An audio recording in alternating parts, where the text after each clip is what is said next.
स्वाध्यायः परमः। Doctor Baba Saheb Ambedkar open university.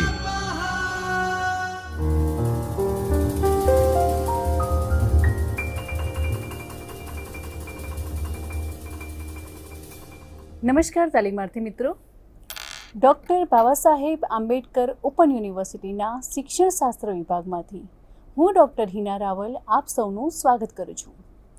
મિત્રો, આજે આપણે બીએડના પ્રથમ વર્ષના પેપર કોડ ES 116 ગુજરાતીનું અધ્યાપન, જેમાં વિભાગ 2 એકમ 7 માતૃભાષા શિક્ષણની પદ્ધતિઓ, જેના બીજા વ્યાખ્યાનમાં આપણે અભ્યાસ કરીશું.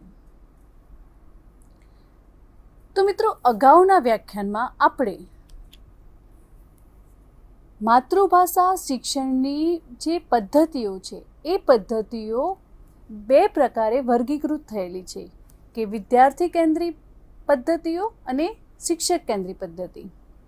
અને માતૃભાષા શિક્ષણની જે વિવિધ પદ્ધતિઓ છે, કે માતૃભાષા શિક્ષકે કયા પ્રકારે કઈ કઈ પદ્ધતિઓનો ઉપયોગ કરીને આપવું જોઈએ, એની વિવિધ પદ્ધતિઓ છે, જેમ કે સ્વાધ્યાય પદ્ધતિ, વ્યાખ્યાન પદ્ધતિ, પ્રોજેક્ટ પદ્ધતિ, નિરીક્ષિત અભ્યાસ પદ્ધતિ, આગમન પદ્ધતિ, નિગમન પદ્ધતિ વગેરે પ્રકારની પદ્ધતિઓ આપણને શિક્ષણમાં જોવા મળે છે. જે પૈકી અગાઉના વ્યાખ્યાનમાં આપણે સ્વાધ્યાય પદ્ધતિ વિશેનો અભ્યાસ કર્યો હતો, અને આજે આપણે વ્યાખ્યાન પદ્ધતિ અને પ્રોજેક્ટ પદ્ધતિ એ બંને પદ્ધતિ વિશે પરિચય પ્રાપ્ત કરવાના છીએ. તો મિત્રો, વ્યાખ્યાન પદ્ધતિ વિશે આપણે સામાન્ય રીતે જોઈએ તો વ્યાખ્યાનને કથન પદ્ધતિ સાથે સરખાવવામાં આવે છે, કે વ્યાખ્યાન અને કથન એ બંને એક જ બાબત છે, પરંતુ હકીકતમાં એ બંને અલગ અલગ છે. કેમ કે કથનની અંદર કોઈ પણ વિષય વસ્તુ હોય એની માત્ર માહિતી આપવાની હોય છે, જ્યારે વ્યાખ્યાનમાં એ વિષય વસ્તુ વિદ્યાર્થીને વધારે સ્પષ્ટતાથી વિદ્યાર્થીની સમક્ષ સ્પષ્ટીકરણ કરવામાં આવે છે. કે જે વ્યાખ્યાન પદ્ધતિ છે એ વ્યાખ્યાન પદ્ધતિ એટલે અધ્યાપન પ્રવિધિ, કે જેમાં મુખ્ય વિચારો કે જેમને કોઈ પ્રશ્ન કે સમસ્યા સ્વરૂપે સમજાવવાના હોય છે, અને તે અંગે વિદ્યાર્થીઓ સાથે સ્પષ્ટીકરણ અથવા તો વિવરણનો સમાવેશ કરવામાં આવે છે. હવે વ્યાખ્યાન જે છે એ વ્યાખ્યાનનો ઉદ્દેશ્ય એ કંઈક સ્પષ્ટીકરણ કરવાનું છે, જેમાં વર્ણન, કથન, વૃત્તાંતનો પણ સમાવેશ થાય છે. જ્યારે કથન છે એ કથન દ્વારા કોઈ પણ ઘટના હોય એની માત્ર માહિતી આપવામાં આવે છે, કે કથન દ્વારા એ માહિતીનું માનસિક જે જાણકારી છે એ આપવાનો ઉદ્દેશ્ય હોય છે, કે જે પણ સમસ્યા છે એ સમસ્યાનો ઉકેલ મેળવવામાં તે મદદરૂપ થાય છે. જ્યારે વ્યાખ્યાન, જેની અંદર વાર્તા, કથન, વૃત્તાંત વગેરે સ્વરૂપો આપણને જોવા મળે છે, અને દરેકના માધ્યમથી મુખ્ય ઉદ્દેશ્ય એ સ્પષ્ટીકરણ કરવાનો છે. હવે આપણે વ્યાખ્યાન પદ્ધતિ જે છે એનો ઉપયોગ કઈ રીતે કરવો? તો સૌપ્રથમ એકમ અધ્યયનની પ્રેરણા આપવી, કે વ્યાખ્યાન પદ્ધતિના માધ્યમથી આપણે જે પણ એકમ કે જે પણ વિષય વસ્તુનો અભ્યાસ કરાવવાનો છે એના વિશે આપણે વિદ્યાર્થીઓને પરિચિત કરીએ છીએ, એની પૂર્વ ભૂમિકા બાંધીએ છીએ. ત્યારબાદ એકમને વધારે વિસ્તૃત રીતે સમજાવવા માટે એની સ્પષ્ટતા કરવામાં આવે છે. કે વિદ્યાર્થી મિત્રો, આજે આપણે મીરાબાઈની કૃષ્ણ ભક્તિને લગતા જે પદો છે, જેમાં મીરાબાઈની કૃષ્ણ પ્રત્યેની જે પ્રીતિ છે એને વર્ણવતું કાવ્ય પદ કે મીરાના પદો વિશે આપણે અભ્યાસ કરીશું. તો આ રીતે વ્યાખ્યાન દ્વારા આપણે વિદ્યાર્થીઓને વિષય વસ્તુ પ્રત્યે વધારે સજાગ અને વધારે સ્પષ્ટ કરી શકીએ છીએ. ત્યારબાદ જેમ જેમ પાઠ શરૂ થાય છે તેમ જે પણ વિષય વસ્તુ છે એની વધારે વિસ્તૃત રીતે એનું સ્પષ્ટીકરણ કરવા માટે, વધારે માહિતી પહોંચાડવા માટે વ્યાખ્યાન પદ્ધતિ એ ખૂબ ઉપયોગી છે. ત્યારબાદ એકમલક્ષી ફેર તપાસ કે વિચારણા કરવી, કે ક્યારેક મુખ્ય જે વિષય વસ્તુ છે એની અન્ય વિષય વસ્તુ સાથે સરખામણી કરવાની હોય અને એના માટે બીજા પણ અન્ય ઉદાહરણ આપવાની જરૂર પડે, ત્યારે એ રીતે પણ વ્યાખ્યાન પદ્ધતિનો આપણે ઉપયોગ કરીએ છીએ. હવે આપણે અધ્યાપન માટે વ્યાખ્યાન પદ્ધતિ એની શું ભૂમિકા છે તે જોઈએ કે શિક્ષક તરીકે વ્યાખ્યાન પદ્ધતિ એ સૌથી મહત્ત્વનું અને પ્રથમ પરિબળ છે કે વ્યાખ્યાન આપવું, વ્યાખ્યાન કરવાની ક્ષમતા એ શિક્ષકની અંદર હોવી ખૂબ જ જરૂરી છે. તો શિક્ષણમાં અધ્યાપન કરાવવામાં વ્યાખ્યાન પદ્ધતિ શું ભૂમિકા ભજવે છે તે જોઈએ આપણે. કે માધ્યમિક કક્ષાએ આપણે મોટાભાગે જોઈએ છીએ કે વ્યાખ્યાન પદ્ધતિનો ઉપયોગ એ પ્રકરણલક્ષી હોય છે કે કોઈ પણ એક પાઠ હોય એને સમજાવવા માટે આપણે વ્યાખ્યાન પદ્ધતિનો ઉપયોગ કરીએ છીએ. ત્યારબાદ બીજો કોઈ પાઠ હોય. હવે આ જે પદ્ધતિ જે છે એ એક પક્ષીય રજૂઆત હોવાથી શિક્ષક કેન્દ્રી બની જાય છે. કે વ્યાખ્યાનમાં કેવું બને છે કે મોટા ભાગે જે પણ વક્તા છે એ શિક્ષક હોય કે અન્ય કોઈ વક્તા હોય, એ સતત કોઈ એક વિષય પ્રત્યે પોતાના વિચારો વ્યક્ત કરે છે અને એ રીતે વ્યાખ્યાન કરે છે. હવે વ્યાખ્યાન પદ્ધતિમાં જે તે વક્તા કે શિક્ષક છે એના પૂરતી જ આ પદ્ધતિ સીમિત છે અને એને અનુલક્ષીને એને કેન્દ્રમાં જ એ વર્ણવાય છે, જેથી જે ઉચ્ચ શિક્ષણ કક્ષા એ તેનું મહત્ત્વ બની રહે છે. ત્યારબાદ માધ્યમિક કક્ષાએ પણ વ્યાખ્યાન પદ્ધતિનો ઉપયોગ ચિંતાજનક છે. તો મિત્રો, આવું કેમ કહેવામાં આવ્યું છે કે જ્યારે વિદ્યાર્થીઓ માધ્યમિક શિક્ષા પ્રાપ્ત કરતા હોય ત્યારે શિક્ષકની સાથે સાથે વિદ્યાર્થીઓના પણ વિચારોનું આદાન પ્રદાન થાય એ ખૂબ જરૂરી છે. કારણ કે શિક્ષણની પ્રક્રિયામાં વિદ્યાર્થીઓનું સાયુજ્ય, વિદ્યાર્થીઓ સતત જોડાયેલા રહે, પ્રશ્નોત્તરી થાય, ચર્ચા થાય એ ખૂબ જ જરૂરી છે. ત્યારે માધ્યમિક શિક્ષણમાં જો માત્ર વ્યાખ્યાન પદ્ધતિનો ઉપયોગ થાય તો શિક્ષણ કે અધ્યાપન એ અસરકારક બનતું નથી અને માટે જ માધ્યમિક શિક્ષણમાં આ જે વ્યાખ્યાન પદ્ધતિ છે એને થોડીક ચિંતાજનક પરિસ્થિતિ માનવામાં આવે છે. હવે જે માહિતીલક્ષી વિષય જ્ઞાન છે કે ભાષા શિક્ષણ અંગે વાર્તા, કવિતા વગેરેનું રસ દર્શન જેવા જે સંવેદનાત્મક જે વર્ણનો હોય કે વિવરણ હોય, તો એ બધી બાબતોમાં જેમ કે આપણે કહી શકીએ કે ભાષાના શિક્ષણમાં વ્યાખ્યાન પદ્ધતિ આપણે ખૂબ સારી રીતે ઉપયોગ કરી શકીએ, પરંતુ જ્યારે કોઈ વિજ્ઞાનના પ્રયોગ હોય તો એમાં વિદ્યાર્થીઓનું જોડાણ, વિદ્યાર્થીઓ એની સાથે સંકળાયેલા રહે એ ખૂબ જ જરૂરી છે. કારણ કે ત્યાં જો શિક્ષક માત્ર વ્યાખ્યાન પદ્ધતિનો ઉપયોગ કરે તો એ શિક્ષણ એ નિરર્થક બને છે, તેમજ વિદ્યાર્થીઓ સુધી તે સારી રીતે પહોંચતું નથી. આગળ જોઈએ કે વ્યાખ્યાનનું સ્વરૂપ, તેનું પુનઃ સંસ્કરણ કે ઉચ્ચ શિક્ષણ કક્ષાએ જ્યાં શિક્ષક દ્વારા વ્યાખ્યાન પદ્ધતિનો વિકલ્પ એ સાહજિક રીતે અપનાવી રહ્યા છે અને તેના આધારે વ્યાખ્યાનના પ્રકાર દર્શાવવાના પ્રયત્નો પણ થયા છે. કે મિત્રો, ઉચ્ચ શિક્ષણમાં કે જ્યારે કોલેજના વિદ્યાર્થીઓ હોય તો તેમને વ્યાખ્યાન પદ્ધતિ તેમના માટે અસરકારક રહે છે, કારણ કે એ વિદ્યાર્થીઓમાં એમનું જે માનસિક ક્ષમતા હોય એ પૂર્ણપણે વિકસી ગઈ હોય છે અને વિદ્યાર્થીઓ એ શિક્ષક કે અધ્યાપકને વધુમાં વધુ સાંભળે છે અને એમની પાસે વધુમાં વધુ જ્ઞાન પ્રાપ્ત થઈ રહે એ માટે વિદ્યાર્થીઓ તત્પર રહે છે. અને એ જે ઉચ્ચ શિક્ષામાં વ્યાખ્યાન પદ્ધતિ મોટાભાગે તેનો ઉપયોગ થાય છે એના આધારે એના કેટલાક પ્રકારો નક્કી કરવામાં આવ્યા છે, જેમ કે ઔપચારિક વ્યાખ્યાન, સોદાહરણીય વ્યાખ્યાન, રૂપાંતરિત વ્યાખ્યાન, મિશ્ર વ્યાખ્યાન, અનૌપચારિક વ્યાખ્યાન અને અનૌપચારિક ટૂંકું વિવરણ. હવે આપણે આ જે પ્રકાર છે એને ટૂંકમાં જોઈએ કે સૌપ્રથમ ઔપચારિક વ્યાખ્યાન કે ઔપચારિક વ્યાખ્યાન જેની તૈયારી એ રજૂઆત માટે એક નિશ્ચિત સ્વરૂપનો આગ્રહ રાખે છે કે જ્યારે કોઈ પણ વ્યાખ્યાન આપણે આપતા હોઈએ તો એ વ્યાખ્યાનને અભિવ્યક્ત કરવા માટે ચોક્કસ પ્રમાણમાં થોડી તૈયારી પણ આવકાર્ય છે.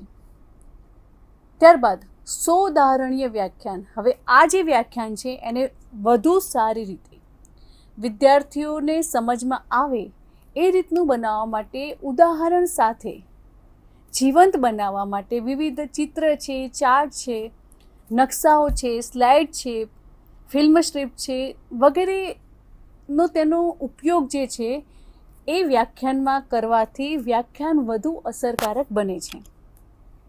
ત્યારબાદ રૂપાંતરિત વ્યાખ્યાન, કે આ પ્રકારનું જે વ્યાખ્યાન છે એમાં કેટલાક ફેરફારો અપનાવવામાં આવે છે, જેમ કે પ્રશ્નો નિપજાવવા, મતપૂડો એટલે કે અંતે લઘુ કસોટી, નિદાનાત્મક વ્યાખ્યાન, સમસ્યાયુક્ત, ચર્ચાયુક્ત વ્યાખ્યાન પણ કરી શકાય.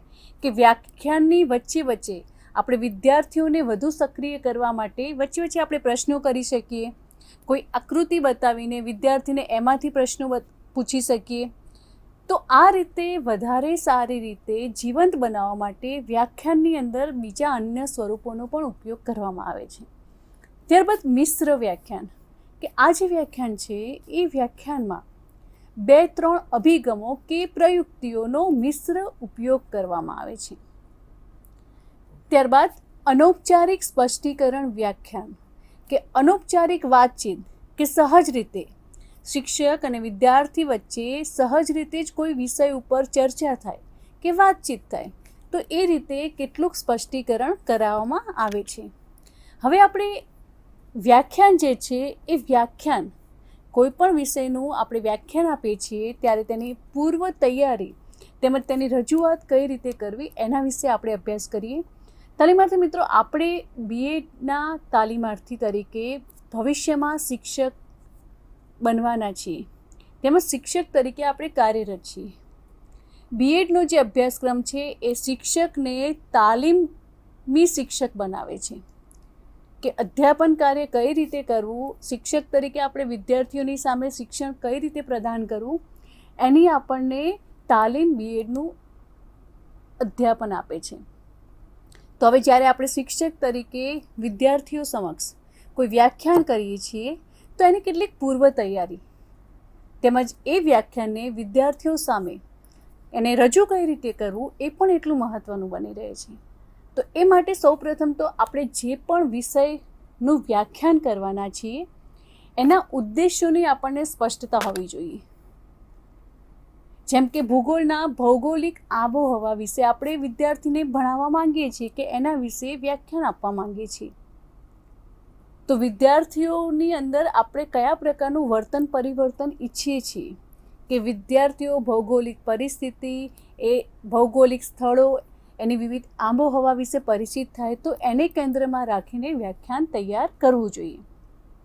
ત્યારબાદ વિષય વસ્તુની જે પસંદગી છે અને એનું આયોજન છે એ એવું હોવું જોઈએ કે જેથી વ્યાખ્યાન એ કેટલીક બાબતો એવી હોય છે કે જેનાથી વિદ્યાર્થીઓ નીરસ બની જાય છે.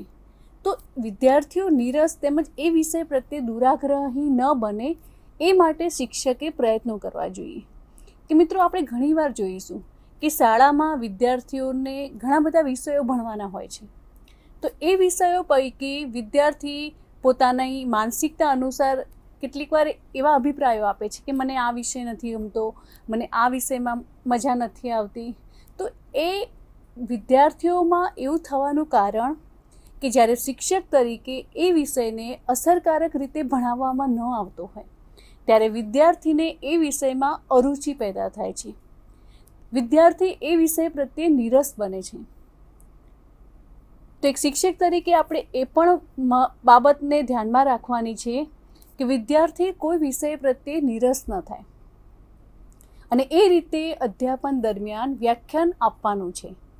ત્યારબાદ વ્યાખ્યાન માટે જે પાઠ્યપુસ્તક છે એ પાઠ્યપુસ્તકમાં પ્રાપ્ત માહિતી અને સ્ત્રોતોમાંથી પ્રાપ્ય માહિતીના આધારે પરિચય આપવો. કે તાલીમાર્થી મિત્રો, હંમેશા વિદ્યાર્થીઓને કંઈક નવું, કંઈક બહારનું જાણવામાં ઉત્સુકતા હોય છે, કે માત્ર આપણે પાઠ્યપુસ્તકની અંદર જે માહિતી આપેલી છે એ જ વિદ્યાર્થીઓની સમક્ષ રજૂ કરીએ તો વિદ્યાર્થી એ તો પુસ્તકમાં વાંચીને પણ સમજી શકશે, પણ એની સાથે સાથે વિવિધ સંદર્ભ પુસ્તકોનો અભ્યાસ કરીને નવીન માહિતી જો વિદ્યાર્થીને આપવામાં આવે અને એની સાથે એ એકમને જોડીને એ રીતે વિદ્યાર્થીને જો શીખવાડવામાં આવે તો વિદ્યાર્થીને એ અધ્યયન અસરકારક લાગશે અને વિદ્યાર્થીનો જે રસ છે એ પણ ખૂબ જ સારી રીતે જોડાયેલો રહે છે. હવે વ્યાખ્યાનની જે રજૂઆત છે એ વિદ્યાર્થીઓને એકાગ્રતાથી શ્રવણ કરવા અને સંદર્ભ વાંચન કરવા માટે હોય છે, તેમજ વિદ્યાર્થીઓને અભિપ્રેરણા આપે તેવી હોય છે. વ્યાખ્યાનનું જે શ્રાવ્ય અનુભવો છે એને મૂર્ત બનાવતા ઉદાહરણ, પસંદગીની ઉતાવળ કે બેકાળજી કે ઉદાહરણ દ્વારા સમજને બદલે ગેરસમજ પ્રેરતા રહે છે. કે મિત્રો, જ્યારે આપણે કોઈ વ્યાખ્યાન વિષય નક્કી કરીએ છીએ ત્યારે એ વ્યાખ્યાન વિષયને સંદર્ભમાં રાખીને જ ઉદાહરણ હોવા જોઈએ. ક્યારેક વિષય બહારના ઉદાહરણ હોય તો વિદ્યાર્થી એને સારી રીતે સમજી શકતા નથી. ત્યારબાદ વ્યાખ્યાનની શરૂઆત એની રજૂઆત માટે વિદ્યાર્થીઓને ધ્યાન માટે ઉત્તેજના પૂરી પાડે એવી વાર્તા, પ્રસંગ, સમાચાર, કથન, તત્કાલીન ઘટના વગેરે આપણને દ્રશ્ય સ્વરૂપે જોવા મળે છે. હવે વ્યાખ્યાન જે છે એ વ્યાખ્યાનમાં રમૂજનું તત્વ ઉમેરવા માટે કે વિદ્યાર્થીઓને જ્ઞાનની સાથે ગમ્મત, તો એ પ્રકારનું તત્વ ઉમેરવા માટે તુલના, ઉદાહરણ, પ્રાસંગિક વર્ણનની જે છટા છે એ બધી જ પ્રયુક્તિઓ એક શિક્ષક તરીકે પ્રયોજવી જોઈએ. વિદ્યાર્થીઓને જ્ઞાન સાથે સાથે આનંદ મળે એ પ્રકારે અધ્યાપન કાર્ય કરાવવું જોઈએ. વ્યાખ્યાન પદ્ધતિ એ અધ્યાપન માટે કેટલાક તેને હરભાટની જે પંચપદી પદ્ધતિ છે એના 5 સોપાનો જે છે એની પૂર્વ તૈયારી, રજૂઆત, તુલના, સામાન્યીકરણ અને ઉપયોગનો અભિક્રમ અપનાવવા સૂચવે છે. ત્યારબાદ જ્યારે શિક્ષક પોતાનું વ્યાખ્યાન આપે છે વ્યાખ્યાન પદ્ધતિના માધ્યમથી, ત્યારે તેનું જે વ્યાખ્યાન છે એની રજૂઆત કયા પ્રકારની છે, એની અવાજની માત્રા કયા પ્રકારની છે, વિવિધ તેના હાવભાવ, તેનો વાક્યોનો આરોહ અવરોહ, આ દરેક જે બાબતો છે એની અભિવ્યક્તિ કરવાનું જે કૌશલ્ય છે એ પણ ખૂબ મહત્ત્વનું છે, કારણ કે એ વ્યાખ્યાનને વધારે ઉત્તમ બનાવે છે.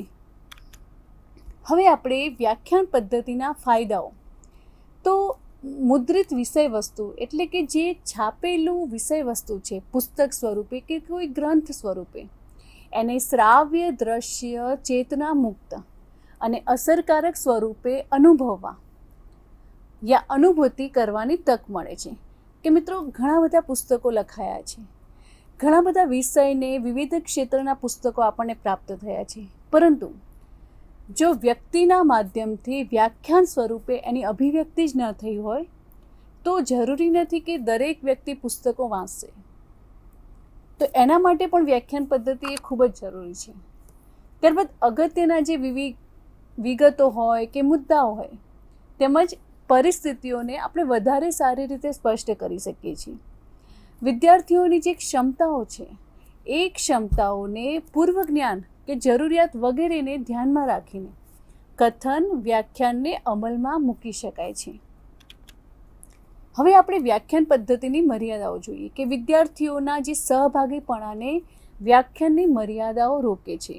કે વિદ્યાર્થીઓ શ્રવણ કૌશલ્ય તાલીમ કે મહાવરો આપવામાં આવતો નથી, તેમજ બધા જ વૈયક્તિક તફાવતો ધરાવતા હોવાથી કે વિદ્યાર્થીઓ અલગ અલગ પ્રકારના વૈયક્તિક તફાવતો ધરાવતા હોય છે.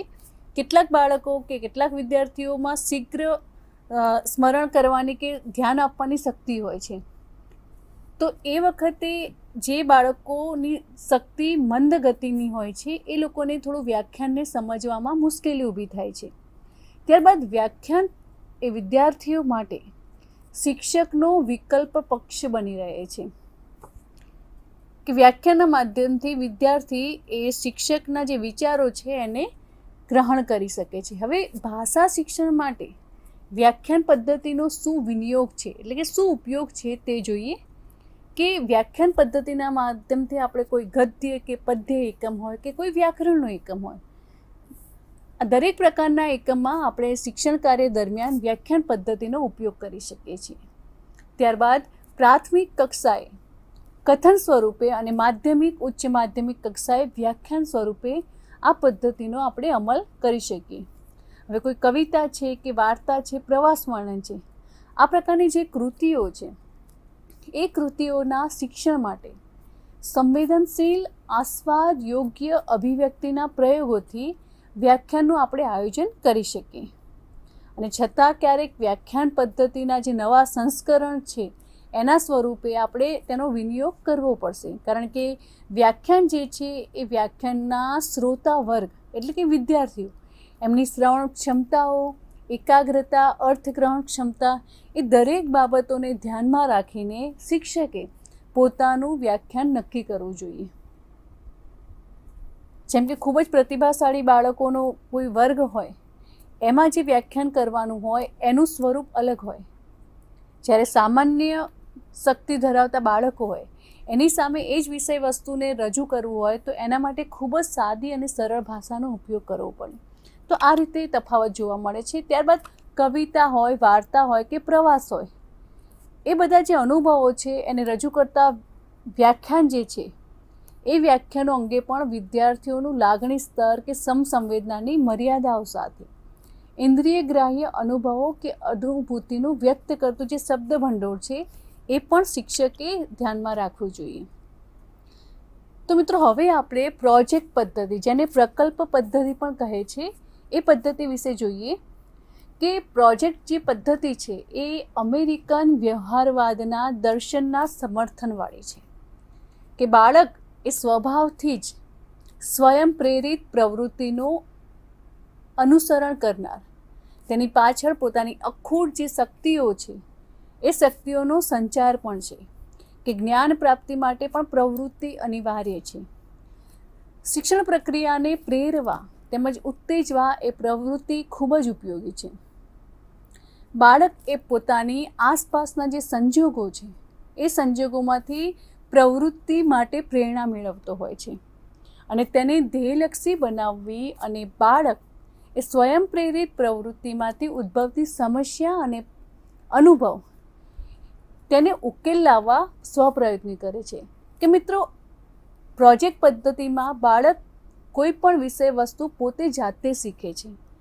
એને ઘણા બધા પ્રશ્નો થાય છે, એનો ઉકેલ લાવવાનો પ્રયત્ન કરે છે, પરંતુ અંતે એ વિષય પ્રત્યે પોતે ખૂબ જ સ્પષ્ટ બની જાય છે, કારણ કે એ વિષય પ્રત્યેનું દરેક કામ વિદ્યાર્થી પોતાની જાતે કરે છે.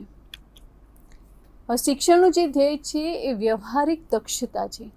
શિક્ષણ માટે જીવાતા જે ક્રિયાશીલ જીવન છે એના પરિણામરૂપ હોઈ શકે, અને બાળક માટે જે શાળા છે એ જીવનની, સમાજ જીવનની પ્રતિકૃતિરૂપ બની રહે છે. તો આ રીતે પ્રોજેક્ટ પદ્ધતિ એ ખૂબ જ ઉપયોગી છે. હવે આપણે પ્રોજેક્ટની કેટલીક વ્યાખ્યાઓ છે એ વ્યાખ્યાઓ વિશે જોઈએ કે બેલાર્ડે પ્રોજેક્ટની વ્યાખ્યા આપી છે કે શાળા જીવનમાં ઉતારેલો વાસ્તવિક જીવનનો અંશ. ત્યારબાદ સ્ટીવનસન કહે છે કે વાસ્તવિક પરિસ્થિતિમાં પાર પાડેલું કોઈ સમસ્યાત્મક કાર્ય. કે મિત્રો, અહીં સમસ્યા એ મહત્ત્વની બની રહે છે અને એને ઉકેલ લાવવા માટેનો જે પ્રયત્ન વિદ્યાર્થી કરે છે અને એના માટે જે પ્રવૃત્તિ કરે છે એની ઉપર અહીં ભાર આપવામાં આવ્યો છે. ત્યારબાદ પ્રો હુમાયુન કબીર કહે છે કે બાળક જ્યારે કોઈ ઉદ્દેશ્ય સિદ્ધ કરવા માટે મુક્ત અને નૈતિક પરિસ્થિતિમાં સ્વેચ્છાએ અને જાતે કામ કરવા માટે તત્પર બને છે, ત્યારે બાળક જે કામ કરે છે તેને સાચા અર્થમાં પ્રોજેક્ટ કહેવાય છે.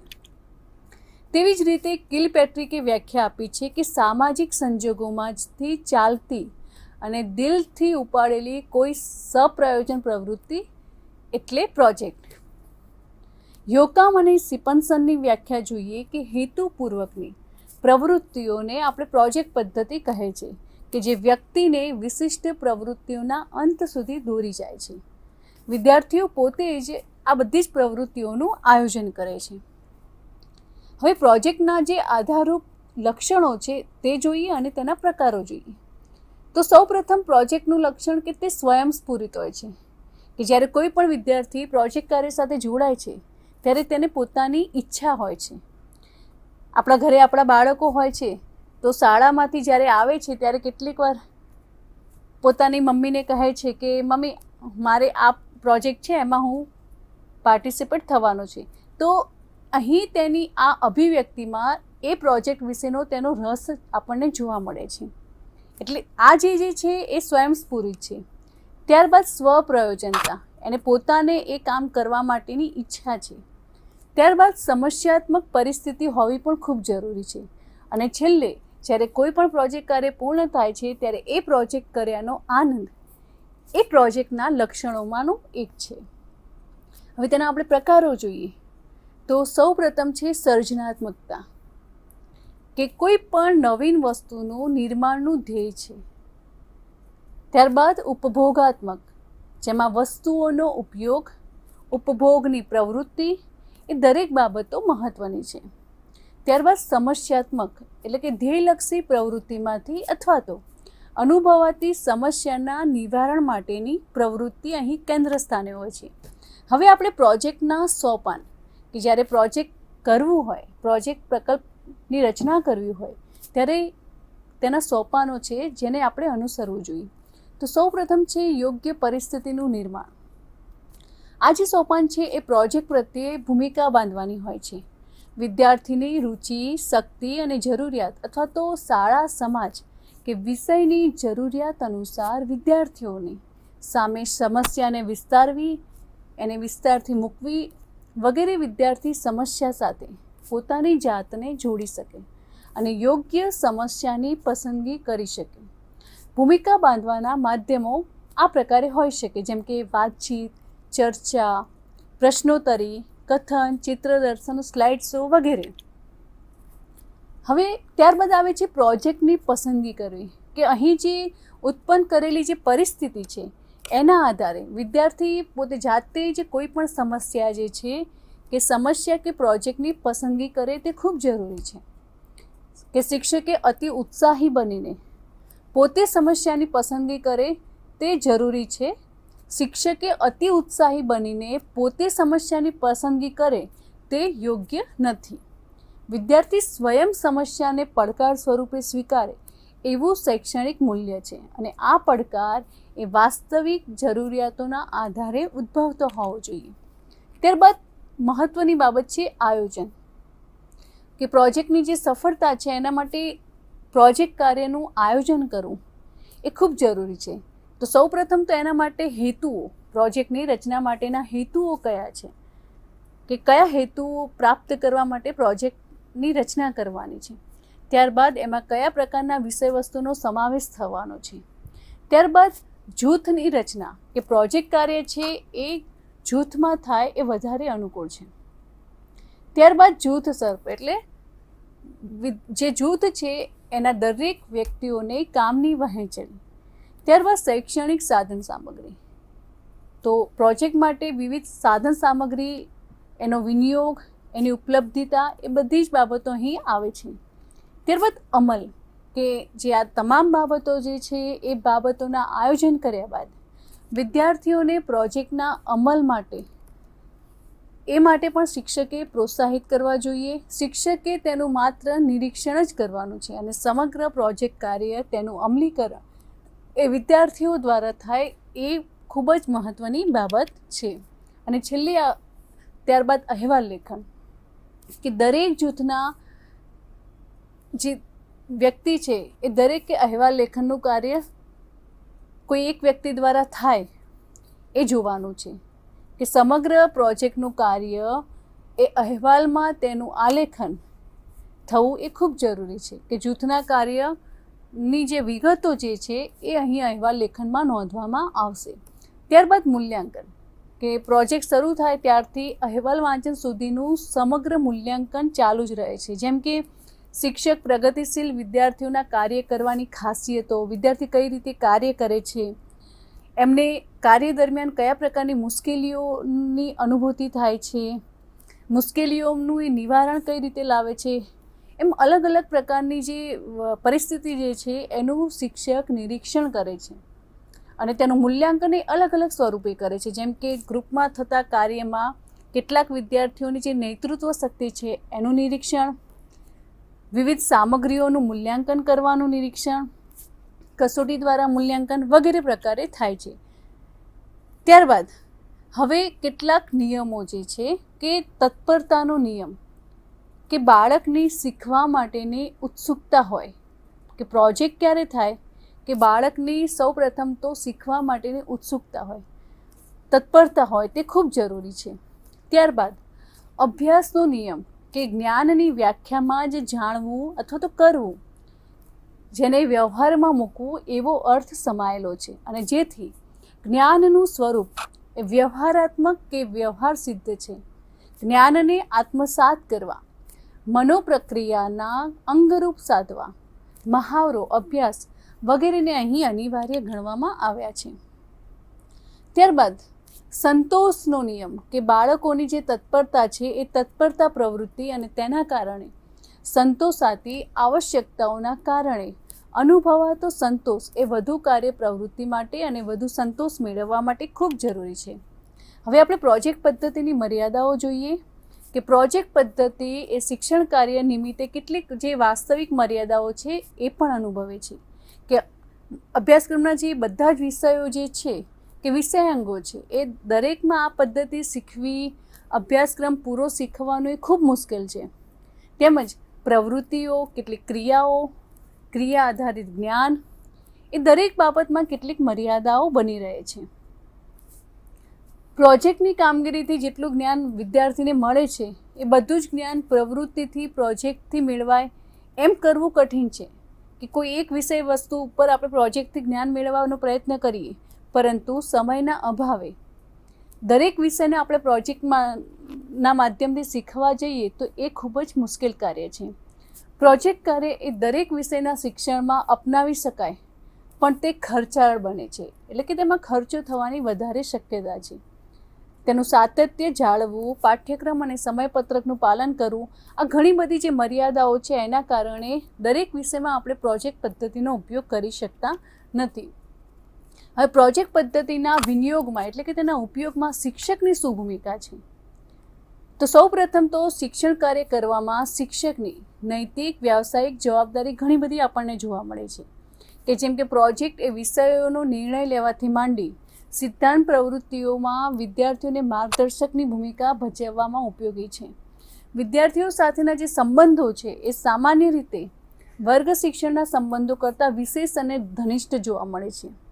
શિક્ષકની અવલોકન કરવાની જે ભૂમિકા છે, નિરીક્ષણકર્તા તરીકેની છે, વિદ્યાર્થીઓ સાથે કાર્યમાં સહકાર આપવાની જે વલણ છે તે પણ મહત્ત્વનું છે. એમ શિક્ષકની ઘણી બધી ભૂમિકા છે.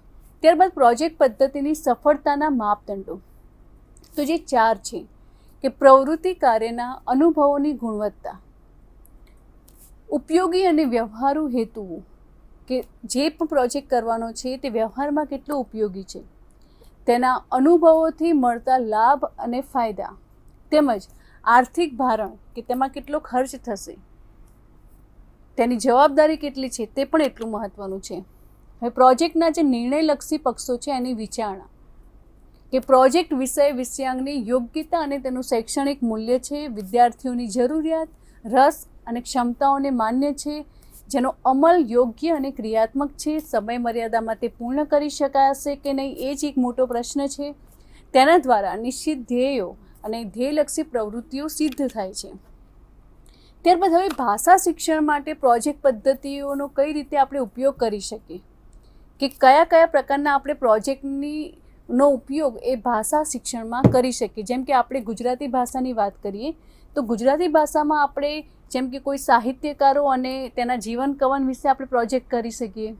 તેમજ પ્રેમાનંદના આખ્યાનોમાં સમાજ દર્શન, સુધારક યુગના સાહિત્યકારો, સાક્ષર યુગના સાહિત્યકારો, ગુજરાતી કાવ્ય પ્રકારો, ગુજરાતી ખંડકાવ્યો, ગાંધી યુગનું સાહિત્ય, ગીજુભાઈની બાળ વાર્તાઓ કે બાળકાવ્યો, ગુજરાતી લોક સાહિત્યમાં લોકજીવન તેમજ જોડણી શિક્ષણ. તો આ રીતે ભાષા શિક્ષણમાં આપણે આ પ્રકારે પ્રોજેક્ટ બનાવી શકીએ છીએ. હવે આજના વ્યાખ્યાનમાં આપણે વ્યાખ્યાન પદ્ધતિ અને પ્રોજેક્ટ પદ્ધતિ વિશે જોયું. હવે પછીના વ્યાખ્યાનમાં એક નવી પદ્ધતિનો પરિચય મેળવીશું. આ વ્યાખ્યાનને કેન્દ્રમાં રાખીને આપણે સ્વાધ્યાયના પ્રશ્નો જોઈએ કે આપના વિષયને કેન્દ્રમાં રાખીને કયા કયા પ્રકારના પ્રોજેક્ટ કાર્યની રચના થઈ શકે તેની નોંધ તૈયાર કરો. તો મિત્રો, આજે આપણે માતૃભાષા શિક્ષણની પદ્ધતિઓ પૈકી વ્યાખ્યાન પદ્ધતિ અને પ્રોજેક્ટ પદ્ધતિ વિશે પરિચય પ્રાપ્ત કર્યો. હવે પછીના વ્યાખ્યાનમાં આપણે આગળની જે પદ્ધતિઓ છે એના વિશે પરિચય પ્રાપ્ત કરીશું. નમસ્કાર. स्वाध्यायः